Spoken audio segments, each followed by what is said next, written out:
Bonjour à tous et bienvenue, je suis Adrien Schilling d'Interaction, votre chaîne qui vous parle des différences franco-allemandes dans le business. Et aujourd'hui, je vais vous parler d'une des composantes essentielles de toute forme de coopération, qui est la question de la confiance, et plus particulièrement, comment générer de la confiance auprès de vos interlocuteurs d'outre-Rhin qui sont allemands. Et si je vous parle aujourd'hui de la notion de confiance, c'est parce qu'il y a une croyance qui est pernicieuse, qui est très répandue, qui est celle-ci. Lorsque deux entités vont coopérer, lorsque deux équipes vont coopérer, si la raison pour la coopération a un sens logique, si elle a un sens économique, alors elle va se faire. C'est une croyance qui est erronée parce que la réalité terrain montre bien que souvent des coopérations ont une raison d'être qui est parfaitement logique, mais que les troupes ne suivent pas.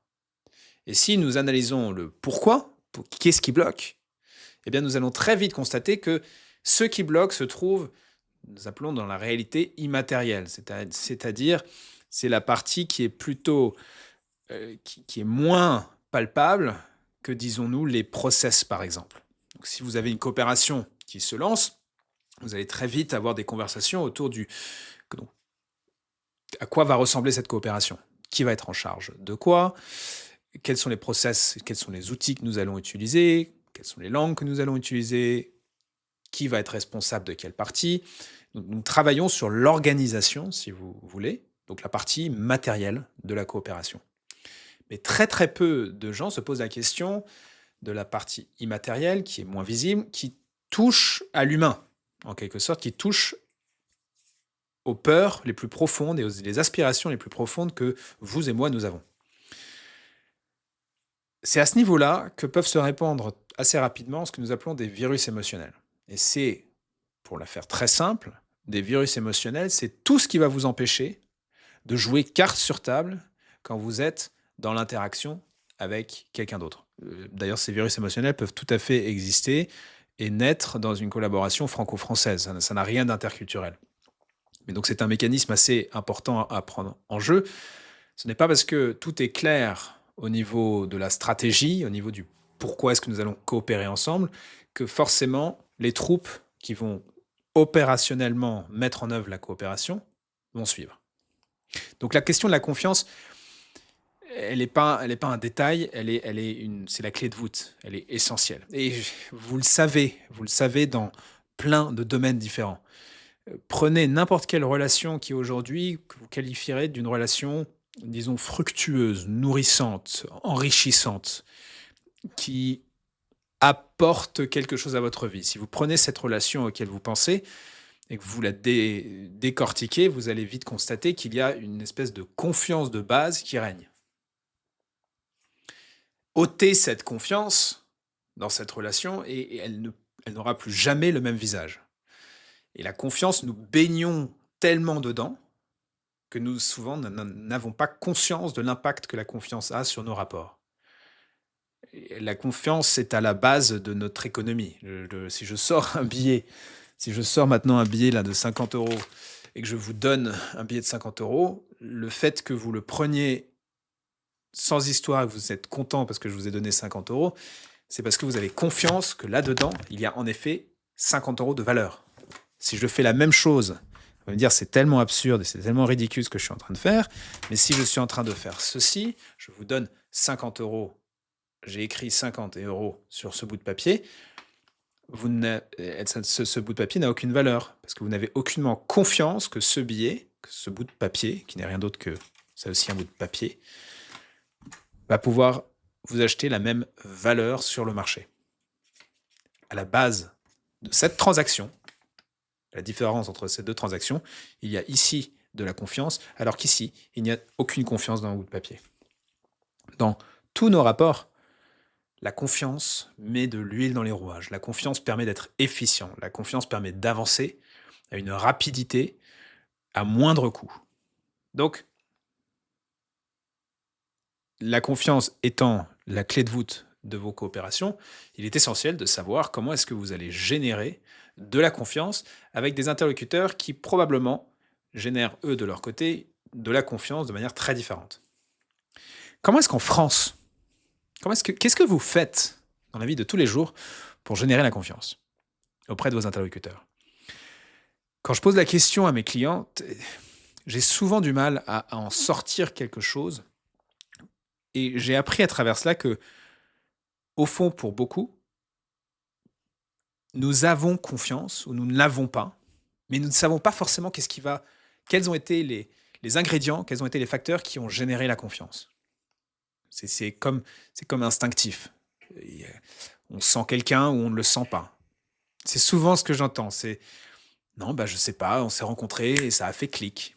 On se connaît depuis si longtemps, la confiance s'est créée dans notre relation et elle est là. Mais c'est difficile de mettre vraiment en mots les aspects de cette relation qui sont à ressortir en ingrédients, qui pourraient donc ensuite vous permettre de générer cette même confiance peut-être avec d'autres personnes, de manière plus consciente, disons-le. Alors en France, vous allez certainement me dire tout de suite, mais évidemment, la confiance, elle est fonction de quoi? Elle est fonction des personnes. Et vous allez me dire, bah oui, c'est évident. Mais je suis toujours alerté, personnellement, pour moi-même, mais aussi quand je l'entends des autres personnes, quand j'entends le bah oui, c'est évident. Parce que si quelque chose est évident pour vous, ça veut dire que vous baignez dans cette eau depuis toujours, disons, et que vous ne pouvez pas penser que l'on puisse penser différemment que cette évidence-là. En France, je le répète, la confiance, elle est fonction de personne. Et elle s'accorde. Vous allez voir que nous utilisons des phrases en continu qui appuient cette notion. Nous allons dire à quelqu'un, bah oui, je le fais parce que c'est toi. Nous allons dire, quand nous avons fait peut-être une erreur ou quand il s'est passé quelque chose, nous allons vite dire à une personne qui nous est chère, nous allons dire, mais attends, tu me connais, tu sais bien que c'est pas moi ça, je me suis planté, mais tu me connais. Nous faisons appel à notre personne, à notre personnalité, à notre sens des valeurs pour générer la confiance. Donc elle s'accorde, elle est fonction des personnes. Et comme toujours, on se comprend soi-même tellement mieux quand on a un contraste. C'est-à-dire comment est-ce qu'on pourrait créer de la confiance différemment que parce qu'elle est associée à des personnes?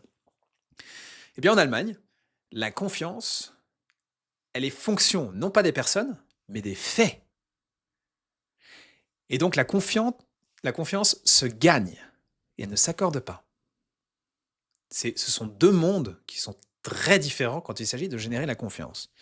Vous allez très vite entendre en Allemagne, Vertrauen muss verdient werden. La confiance doit être méritée. Vertrauen ist gut, Kontrolle ist besser.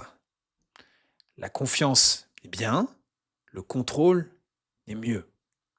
Derrière cette notion de contrôle, il y a cette idée de pouvoir, c'est pas forcément contrôler l'autre, mais c'est pouvoir vérifier par des faits le fait d'avoir confiance.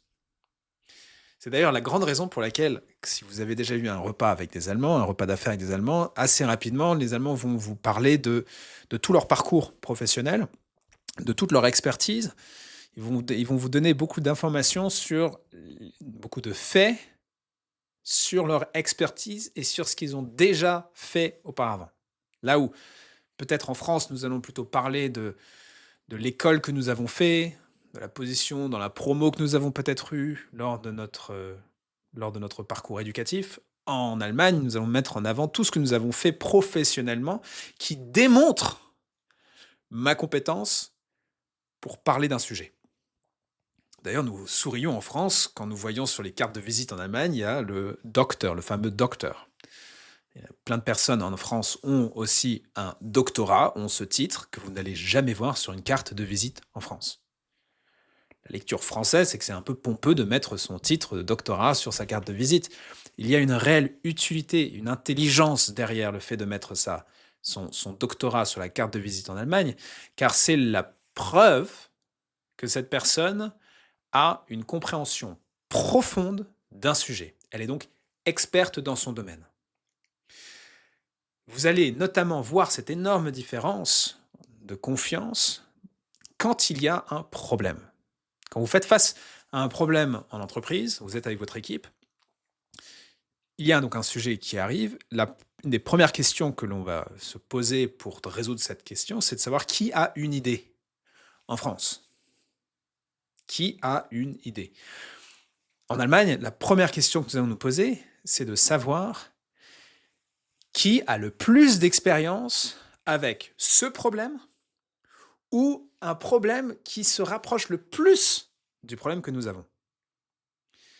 Je vous donne des exemples de la vie de tous les jours, peut-être que vous avez déjà vécu, pour que vous preniez conscience que ces différences qui peuvent paraître comme du folklore, je le redis et je le peut-être très souvent, mais c'est important, qui peuvent paraître comme du folklore, sont en fait une vitrine ou une vitre pour comprendre des différences que vous vivez dans l'opérationnel, des différences que vous vivez dans le concret, qui ne sont pas juste des histoires intéressantes ou drôles.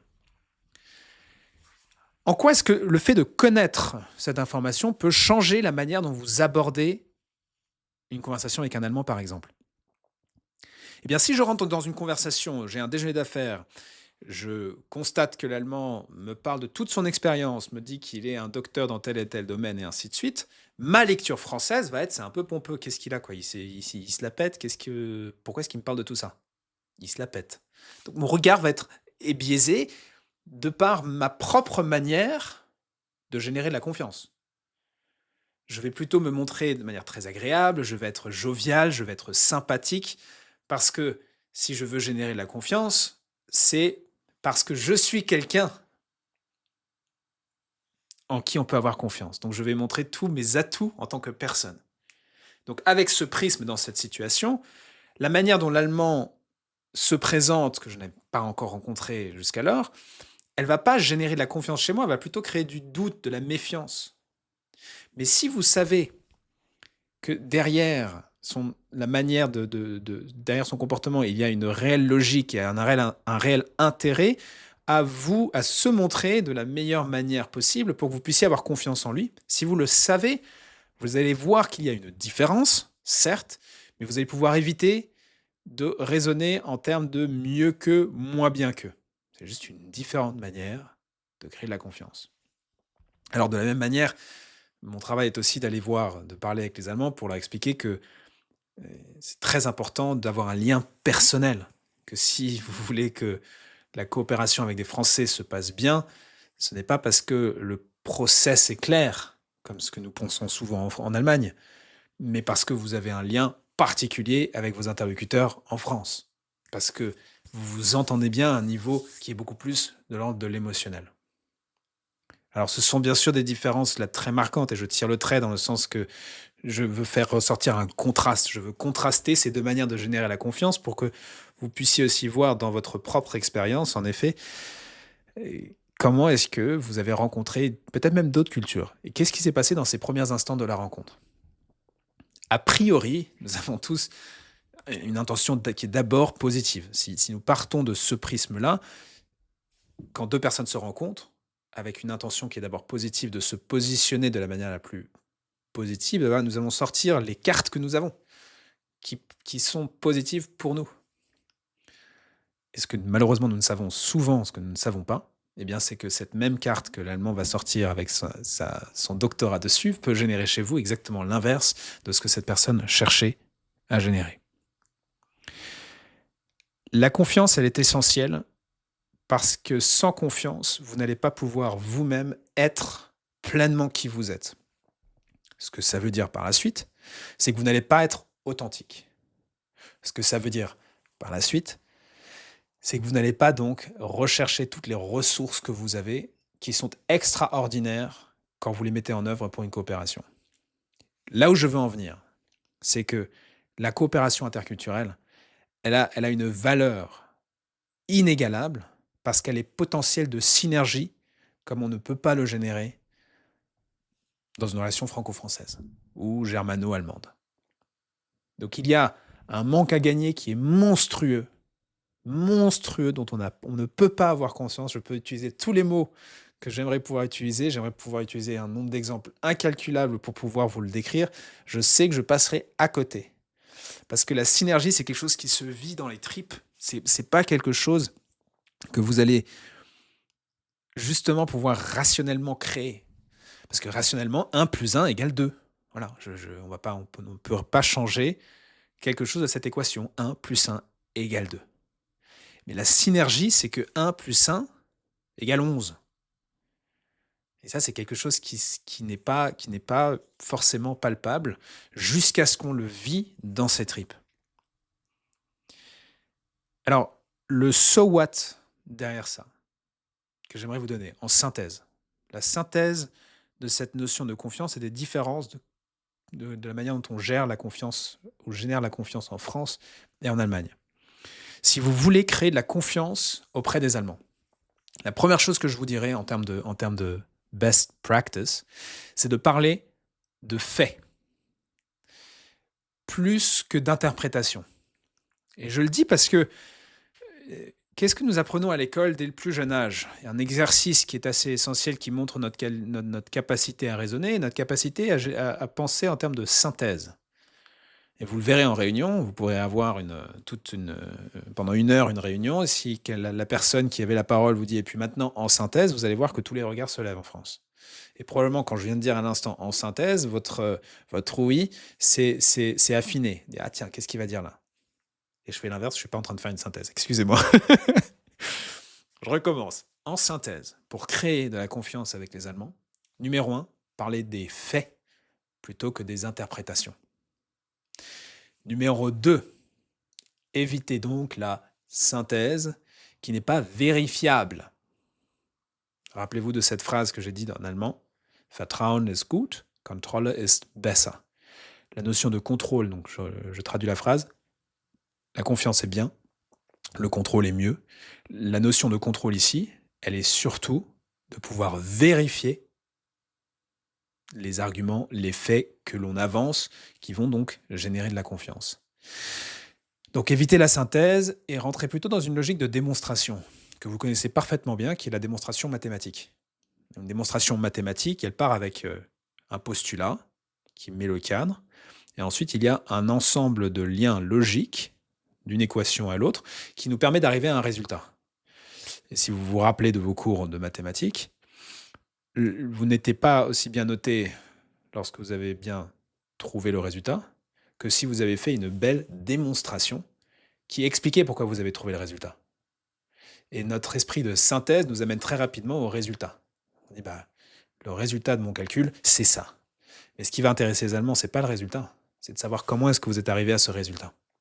Ça, c'est le deuxième point. Évitez, donc s'il vous plaît, la synthèse et utilisez la logique mathématique le plus possible. Et troisièmement, vous allez utiliser un des préjugés qui est très répandu en Allemagne pour vous, au lieu de l'utiliser contre vous. Quel est ce préjugé? Le préjugé est que les Français changent tout le temps d'avis. Vous allez peut-être dire c'est vrai, c'est pas vrai, peu importe. Peu importe la véracité de cette phrase, l'important c'est de savoir qu'il y a cette perception du côté allemand. S'il y a cette perception, elle est souvent inconsciemment, on vous attend au tournant. Peut-être de la même manière que vous attendez les Allemands au tournant quand il s'agit par exemple qu'ils soient froids et distants. Ou plus froid ou plus distant que vous attendez les Français. Et quand vous avez un Allemand qui est super sympathique, super jovial, qu'est-ce que vous dites? Il n'est pas allemand, lui. Donc, voilà l'impact que la perception a sur votre propre comportement. Utilisez donc le préjugé allemand, qui est de dire que les Français n'arrêtent pas de changer d'avis. Les Allemands ont besoin de sentir qu'il y a une forme de continuité. Alors, ça va être peut-être difficile pour vous d'être dans la continuité quand justement nous aimons en France, nous aimons le changement et que souvent on ne peut même pas l'éviter. Et la clé ici, c'est de rendre anticipable le changement.